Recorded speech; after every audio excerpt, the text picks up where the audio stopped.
So the last round of the Rugby Championship is nearly here. The Springboks now at home taking on Argentina. The away game not quite going to plan. The Pumas pulling off a massive upset win. And now we look forward to this next game, the decider for the Rugby Championship. And in this video, we will be predicting what we think Rassie Erasmus will be going with in his Springboks starting lineup and reserves. But it is myself and it is Rugbyitch. It was quite a back and forth game between the sides. We saw 17 unanswered points at the start for the Springboks, the Pumas fighting back. What did you think of the game overall? As a Springbok supporter, even in defeat, were there some positives you could take out of that performance? I mean, yeah, look, that first half was very open indeed. I mean, that yellow card that we got early on for Curly Irons definitely opened up the game for the Pumas, and that kind of made it like kind of going back and forth, really, particularly with the Boks getting those tries early on through Jesse Krill and Fassi. But yeah, just Pumas just came right back into it. It was very just open, really. And I think from that standpoint, I just think they have to be a lot more better defensively. That's really kind of the main, I think, area of concern that kind of Rassie will look into going into this second test against the Pumas. But yeah, no, look, I think the Boks, with a lot of the players that were rested, I think for this game, I think they'll be full energy in and, yeah, should be able to get the job done. Of course, defensively, some of the guys being added back in will be a lot stronger. Got a lot of great players who will be taken to the field for this game in South Africa. So we will start with your front row. I assume you've got at least maybe 2 or 3 changes here. I assume just 2, though.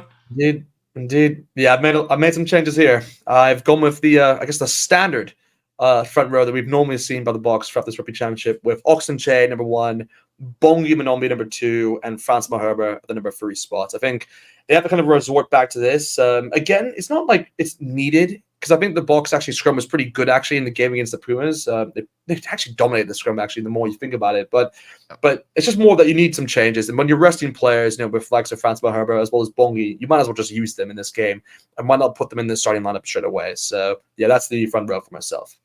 I've gone with the exact same 3, Oxenashe, Bongion Manambi, and also Frans Malherbe. Now, I thought Oxenashe up against the Pumas was very strong. He was having some great carries and really going all around the field.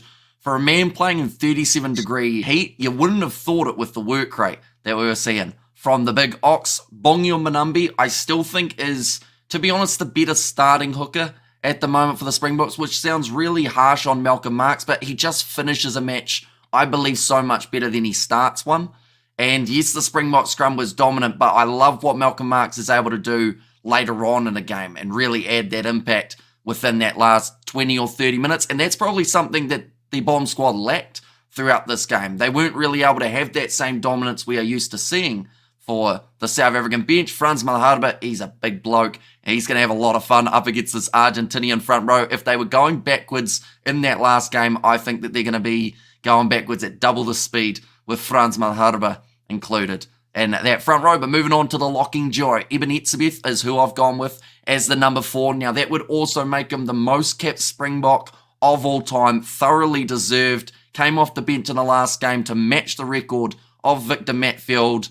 Just having that experience out there and the lineouts, they completely changed as soon as he made his way out onto the park, managing to get those turnovers. Ruan Nokia is still my number 5. I think that he's at a really strong Rugby Championship. One of those players that maybe at times has gone a little bit under the radar, but has still got a huge amount of potential. And with so many injuries at the moment in that locking duo, it's actually quite nice to see someone consistently get minutes week after week, because there's been so long that we've seen rotation, whether that's Pieter-Steph du Toit in that number 5 jersey. Before that, it was Mostert, then it would be, a little bit of RG Snyman. Although I found an interesting stat, which was Eben Etzebeth, in all of the games he has played, he has never started a match with RG Snyman throughout his whole career for the Springboks, which is absolutely insane when you consider how much time those two have spent together in the Springbok kit. But for yourself, any changes from what I've gone with here?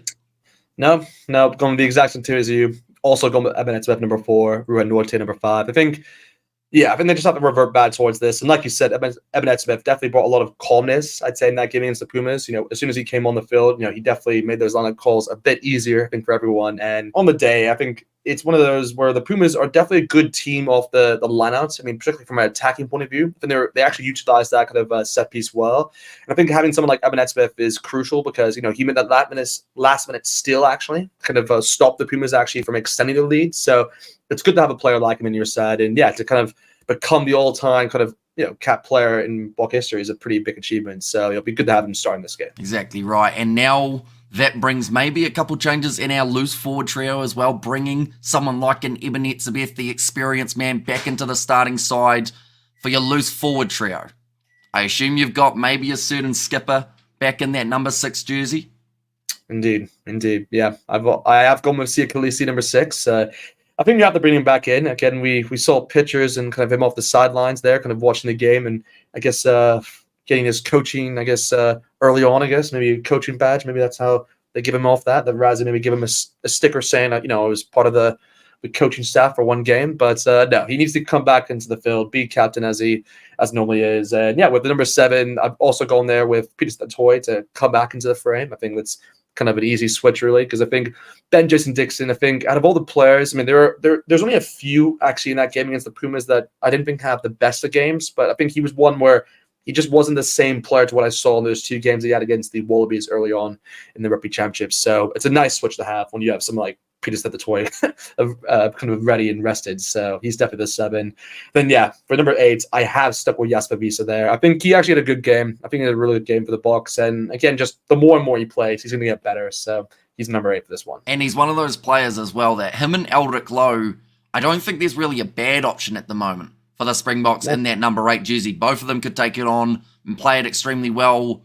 I wonder, looking back at that last game with Ben Jason Dixon once again not quite being able to perform, do you think at the moment Rassie is thinking, could he have played someone like an Eldrick Lowe as the number 7 or a Quagga Smith perhaps in that starting 7 jersey instead? Like now, of course, the problem is fixed because they've got Peter Steph back and he is one of those players that you almost don't realise how much he does out there on the field until they don't have him. We always knew how dangerous Peter Steph is when he's out there on the field, whether it's in the breakdown, the ball running. That is something I think the Springboks didn't use enough throughout this game. They started well, Upper Fasi, the backline movement to get him through the gap, nice ball to Jesse Creel. But then from there, it just seemed to be that the Springboks went heavily to that kicking-orientated game, chasing after the high ball.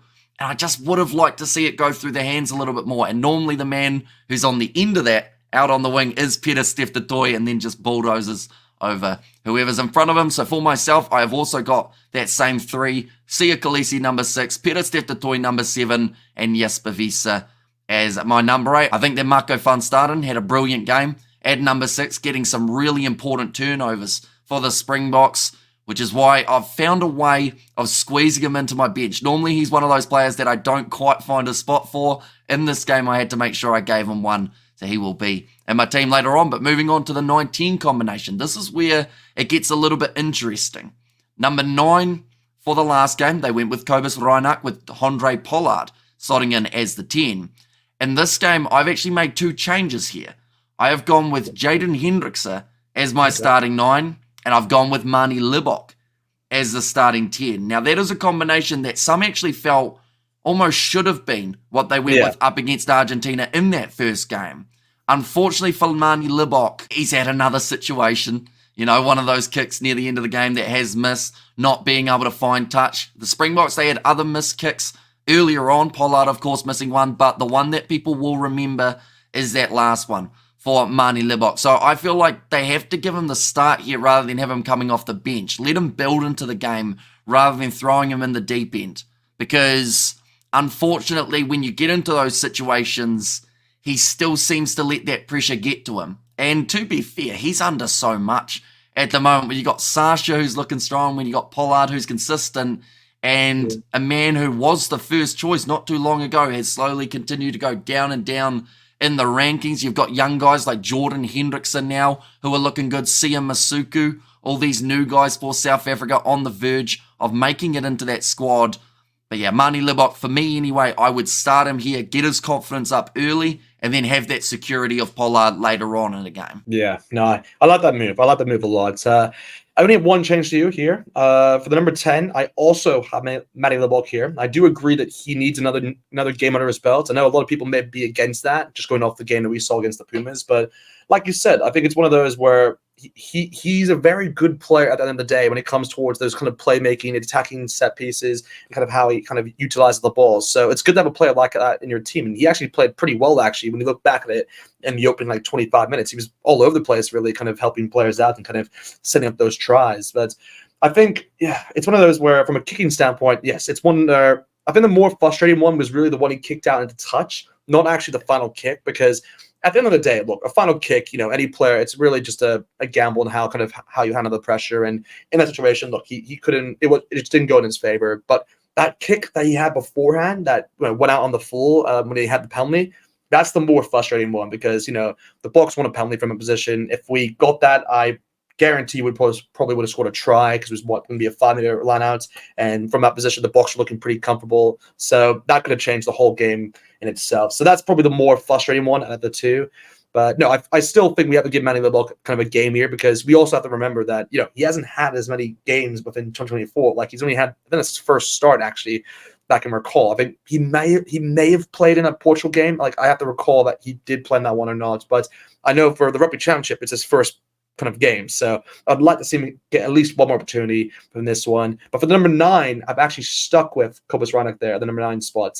Jenna Hendricks, I would have been tempted to put him at my starting, but just the way he kind of played in that game against the Pumas, I didn't think he had the best kind of game coming off the bench, actually. So I'm not sure if it's right to kind of put him straight into the starting lineup. I think I'd rather have him off the bench, or maybe just don't play him in this game at all. So that's kind of the standpoint I was on from that one. But no, for me, Cobus Reinach and Manny LeBlanc there is my 9-10 combination. If he doesn't play that well off the bench, wouldn't that be perfect logic to put him in the starting lineup? To have Reinach off the bench instead? Well, you have Reinach, then no, because I think he had a pretty good game, actually, when you look back at it. So I think he deserves another opportunity.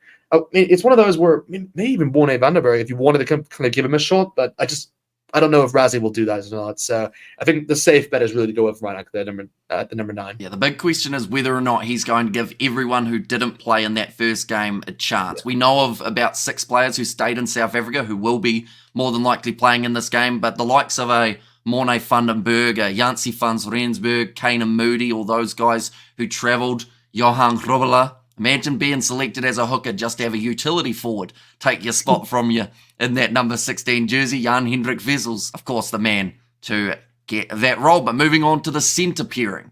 For yourself, who have you gone with? Have you made a switch, or were you happy with the Lukhanyo Jesse Kriel combination up against the Pumas?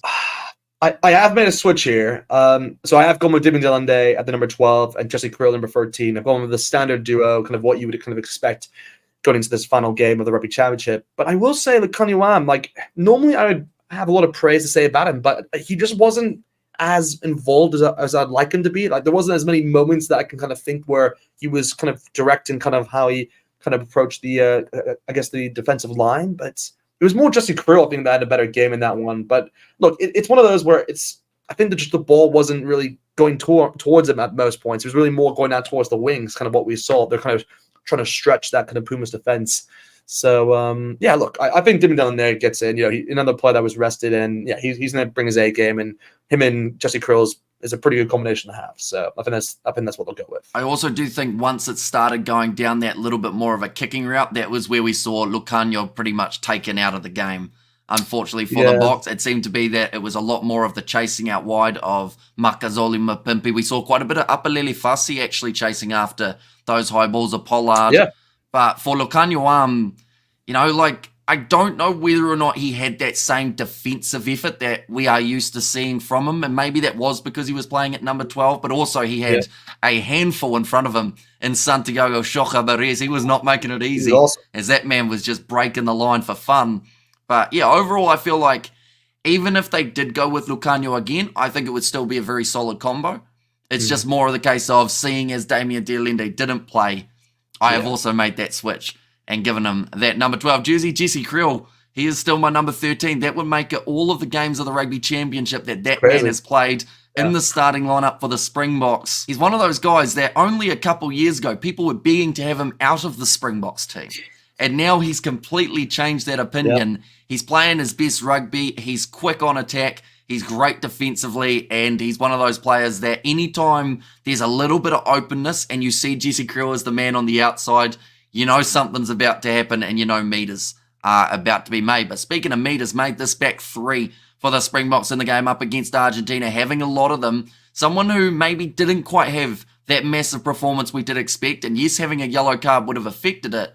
But Kurtley Arendse, this is about his maybe second or third quiet game in a row, which feels a bit weird, doesn't it? Seeing as normally we're used to seeing him get 2 or 3 tries in a game. At the end of the day, up against the Australians, he scored 5 tries in his last 2 outings up against them. So what do you think's happening with Kurtley at the moment? Is it the lack of ball going out to him that maybe is causing him not to have his best form?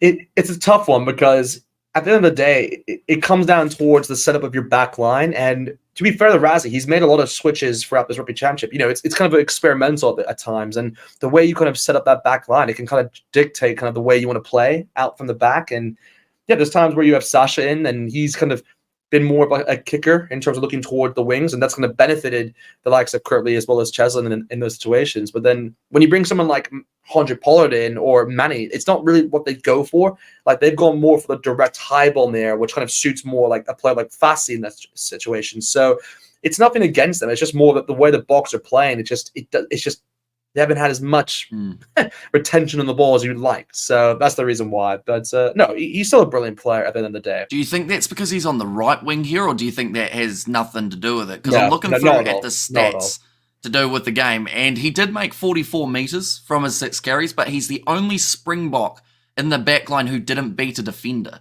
which is weird because normally that man is stepping around every single person who's in front of them. But I think we also need to give a lot of credit to Mateo Carreras. He was really muscling up with Kurtley Arendse throughout that game, making it difficult for him to make any meters. That man is a star out on the wing. Someone else who stepped up for Argentina, Thomas Albanoz, that man's running game, I didn't realize how good it actually was. Like, I knew it was strong, but the way he did that step and then the fend to get through really that gap through Jaden Hendrickson, and then just that last-ditch ankle tap from Apalele Fassi. That was incredible. The box there. That was like, there was some very entertaining moments throughout that game, as close as it was and as down to the wire as it did go. But now the back 3 for myself. I know I've just talked about Kurtley Arendse for a very long time there, but he is not actually in my back 3 for this matchup. Okay. Number 11, I have gone with Cheslin Kolbe. Number 14, I have gone with Kane Moody. And number 15, I've gone with Willie LaRue. Now, originally, I did have Makazole Mapimpi 11, Cheslin Kolbe 14, Willie LaRue 15. But then I look back at what they did up against the All Blacks in the second game, and they actually did go with Cheslin Kolbe out on the left wing, Kane Moody out on the right. So that is why I've decided that maybe they would continue that trend. Now, in that situation, Kane Moody didn't actually have the strongest performance. He was one of the lackluster Boks out there on the field. But I still think that they'll try and find a way of getting him into the side. I don't know whether... would they put him at 13 for this game? Is that a chance? No. Would they finally rest Kriel, or do you think they're just going to say, mate, you've played the rest of the competition. You might as well get back out there. I would have said that for the first test against the Pumas. Like, that's where I would have tried it. But for this second test, you can't really do that because you're also playing at home. You want to kind of finish strong. And I think having that combination of Damien Delende and Jesse Kriel, there's nothing better than that, really. So I think that's what they're going to go with. And I easily could have gone with Apalele Fassi at 15 as well, I should mention. But Willie LaRue, I just feel like having that little bit of stability at the back might be a very good thing here. Having someone like Amani Libok as my 10, I think that you need someone like that at 15. Having Apalele Fassi as well, yes, it might be strong, but I feel like that almost is too much going on. Too many young players who want to do that playmaking side of things that might actually end up clashing a little bit. So I feel like having Willie at the back means that Mani can really attack forward and have those big crashing runs. But that is my back 3. I assume that you've got, I would have to say, at least 2 changes from what I've gone with here. I've got some changes at least. For sure, I've got Willie LaRue at the back. I think that's kind of a change which was needed. I think nothing to discredit Fassi actually, because I think he actually had a really solid game actually for the Boks in that test. It's just more that, like you said, the experience. Just having someone like him who's been rested off the back. It's just it just fits perfectly, really, in that sense. So that's why he's my number 15 for this game. But for the 11 and 14, I've actually made a bit of a switch here. I've actually put Cheslin Kobe as the number 11, and I've put Kurtley Arendse as the number 14. And the reason why I'm doing this is because we kind of saw this against Scotland back at the World Cup. You know, they like to kind of switch a lot in terms of the wings, and the way that this game panned out in that particular situation, both players were like unbelievable in that game. And they got a lot of ball retention and how that went. And of course, the number 10 in that game was Manny Libok. That's kind of the whole kind of no look pass towards Kurtley Arendse that kind of went through. So I would like to kind of see a similar kind of play to that, and kind of similar, I guess, just going for those kind of moments. So that's kind of why I made the switch. And I think Cheslin Kobe will have no problem playing the number 11 because he's just a world-class player. So he can play anywhere where he wants. But yeah, that's my back three. Do you think Kurtley Arendse would prefer to play on the left wing for this next game, though, so that he doesn't have Mateo Carreras in front of him? Do you think Colby's game more suits Mateo? Well, I think Caceres is definitely have a lot more trouble with Kobe. That's for sure. I mean, he's more experienced at the end of the day. Like it's just the experience factor that's gonna also make it a lot more difficult for him. But no, I think just with Kurtley, he's an excellent player. Like it's one of those where like he can have like it's like we were saying this a long time for Makazole Mapimpi, like where he went on a run of scoring so many tries, like so many, and then he didn't score tries I think for like what I think it was like 5 to 7 games, and then people are like, oh, is he the same player? I'm like, guys, come on. He is exactly the same player. It's just that they're just not utilizing him as much as they did before. So it's the exact same situation. So I have no doubt that he can have an impact in this game if he is selected. Make that clear, if he is selected. And it is quite interesting because Arendse is having this try drought at the exact same time as Will Jordan, who also has that really clinical try-scoring route. So it's as if it's just the Rugby Championship at the moment that has caused both men who were at about 100% strike rate for games played to tries scored. That's true. And now we've gone a few weeks without too many of those tries being scored. But now we move on to the bench. 6-2 split for yourself here in South Africa? Yeah, 6-2 split. Yep.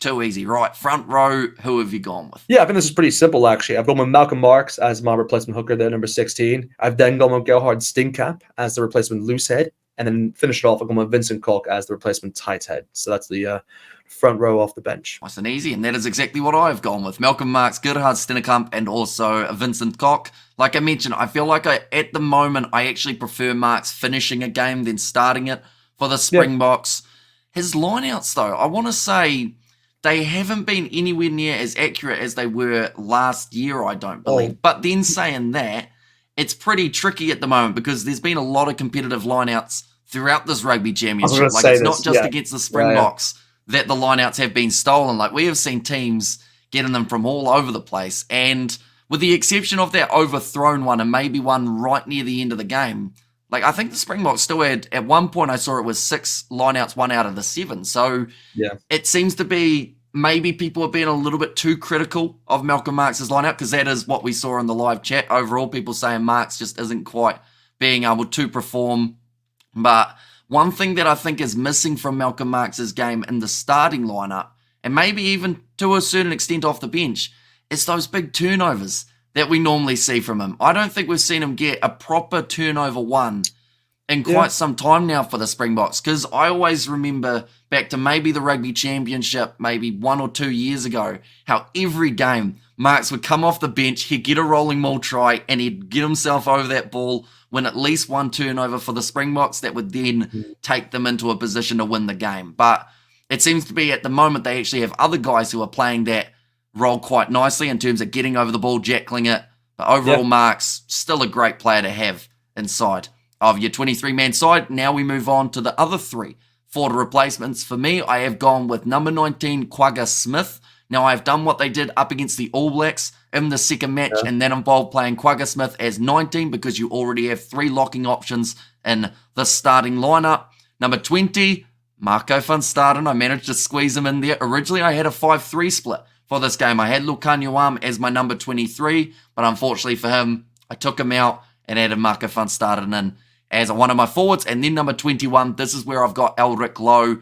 If he isn't starting in this game, I still see him getting some sort of opportunity off the bench, although I wouldn't be completely surprised if they went with him in the starting side and Jasper Wiese to come off the bench instead. But I think that Vessa's ball running at the moment, in terms of how hard he just crashes towards the line, is something that you really want to have in a starting lineup for your side. Yeah, no, I'm very similar to you in the situation. Only kind of a switch there, really, because I've gone with Marco van Staden as the first player there, and then I've gone with Quagga Smith, and then Eric Lowe to finish it off. So that's I guess a difference maker for me. Haven't really normally gone with Eric Lowe kind of I guess off the bench. There's times where I have to kind of leave him out just because there's another player that I think is needed at that particular point. But I think for this match, like you said, you've covered there with Peters of the Toy. You can fill in that kind of lock position which we've seen in the past. Yeah, I think it's probably the best case there for the box. So now that just leaves us with the 2 back replacements. We will have a half-back each. In your case, you did start Kobus Reinach. I started Jaden Hendrickse. So for yourself, I assume you have got Hendrickse as your 22? Or have you gone Morne Vandenberg? No, I've got Hendrickse. I want to see him more involved. At the end of the day, like, I could go Morne Vandenberg here, but I think it's just too important of a game to kind of just give him time. I mean, you could. It depends on how long Kobus goes, really, for the game. Because in my situation, I'm going Reinach to start, so depends how long he can kind of last in that first, I guess, whole game. But I think for now, John Hendrickse is probably on number 9 to come off the bench. And then the last one, you just got to go Andre Pollard. I think he's just, I would have liked to see Andre, actually, the more I think about it now, I'd have liked to see him actually stay on the field. I mean, that game against the Pumas, but play at the number 12 position. I would have actually not mind that, because it means that you could still have his kicking ability if you wanted there. So that's something which I kind of wish they did now looking back at it. But at the end of the day, it's one of those where it's kind of you can't do much about it. But I think just having 100 Pollard there is just a good play to have. See, I'm not 100% sure if Pollard went off purely strategically. It looked like after that massive run back that he had to do to grab that ball, it looked like he was pretty gassed at that moment. Yeah. So I'm not sure whether or not maybe he was also a part of taking himself off in that moment, because it did seem like a strange time for them to make that switch for the Springboks, seeing as, like you said, we would normally see Pollard stay on the field in some form when Sasha Feinberg Zulu makes his way on. But yeah, he just looked absolutely spent after that massive run backwards. He had a pretty taxing game overall, some big shots coming in on him, having 20 meters carried throughout the performance, but also just defensively getting, I was going to say rammed, but that sounds a bit dodgy, but like in terms of, they just kept on targeting that channel, didn't they? The Lucanio arm, Andre Pollard, right next to the breakdown.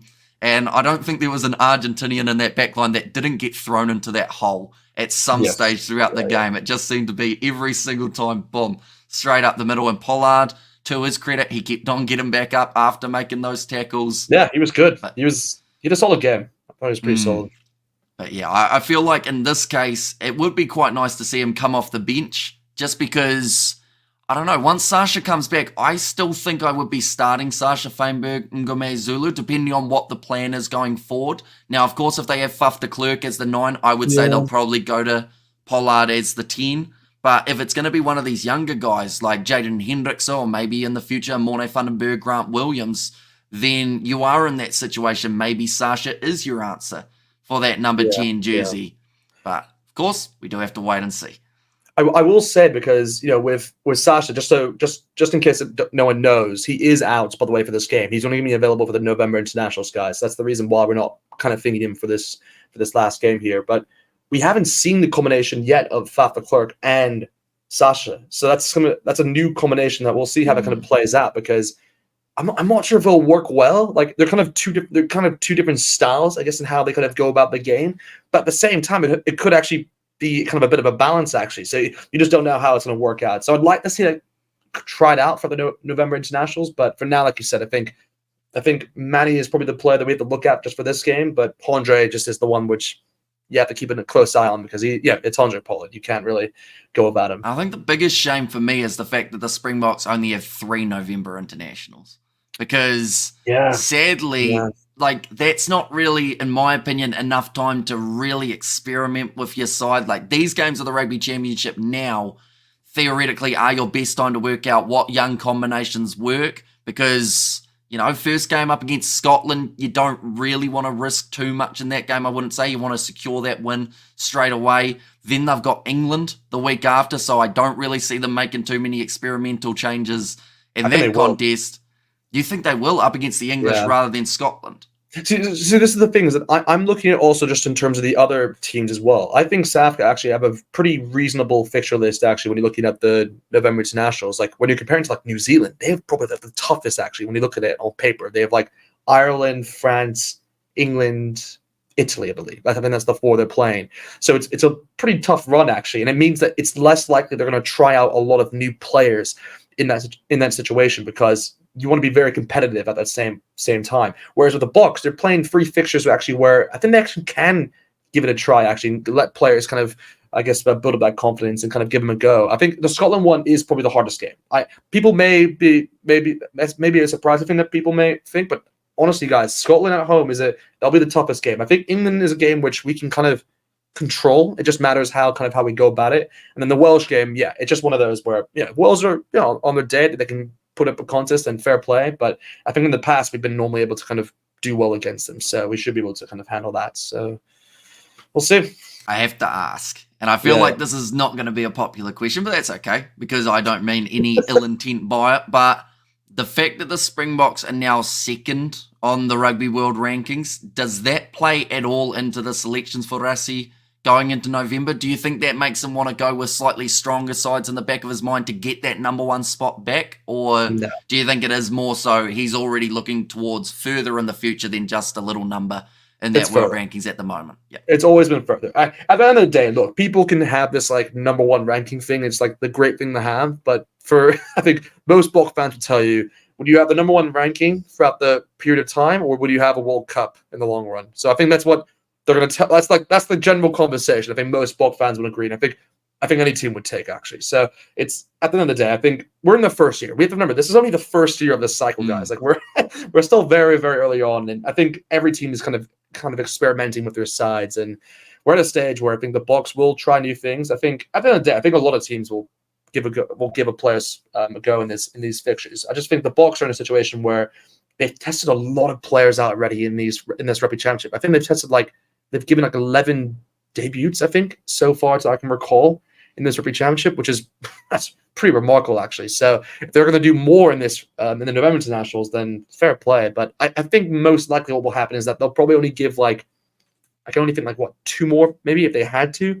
But besides that, I think they're going to go with the same kind of side and kind of just go about their business. And that is something that the Springboks deserve a lot of credit for as well, is the fact that they've been willing to make those experimental switches, something that New Zealand have not really been doing in the Rugby Championship so far. Australia have been. They've made a lot of debutants get that first cap. New Zealand have given that chance, but then most of those were off the bench, and now we haven't seen them since. So maybe the game of the Bledisloe, the second match, we will see some of those guys, but of course we will have to wait and see. But nonetheless, that is going to be the end of this prediction, ladies and gentlemen. Do let us know who you think Rassie Erasmus will be going with in his second lineup up against the Pumas. If you are new to the channel, be sure to leave a like and subscribe. And also check out Rugbyitch. His link will be in the description as well as the pinned comment. Thank you all very much for tuning in, and we will see you all for the next one.